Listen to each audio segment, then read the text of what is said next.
இதே வண்டியை நான் ஒரு ஃப்ரீவேக்கு எடுத்துகிட்டு போகும்போது அது ப்ரொடியூஸ் ஆகிற பவர் ரொம்பவே டிராஸ்டிக்காகவே இருந்துச்சு. நான் கிட்டத்தட்ட 5th கியரில் எனக்கு 120 வரைக்கும் ரீச் ஆச்சு. அது வைப்ரேஷனும் அதுக்கு ஏற்ற மாதிரி இன்னும் அதிகமாகவே இருந்துச்சு. அட் த சேம் டைம் பார்த்தீங்க அப்படின்னா 6th கியர் நான் மாற்றினோடனே அந்த வைப்ரேஷன்ஸ் டோட்டலாக ரெடியூஸ் ஆச்சு.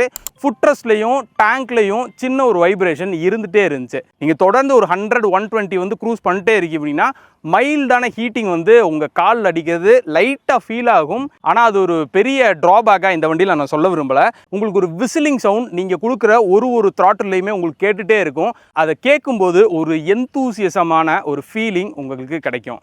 இந்த வண்டியில் பார்த்திங்க அப்படின்னா ஒரு 6 ஸ்பீட் கியர் பாக்ஸ் வந்து மேட் பண்ணியிருக்காங்க. நல்ல சீம்லெஸ்ஸாகவே இருக்குது. ஹை ஸ்பீட் க்ரூசிங் அப்போலாம் அதை ஷிஃப்ட் பண்ணுறதுக்கு ரொம்பவே நல்லா இருக்குது. எந்த இடத்துலையுமே ஜர்க் எனக்கு ஃபீல் ஆகவே இல்லை.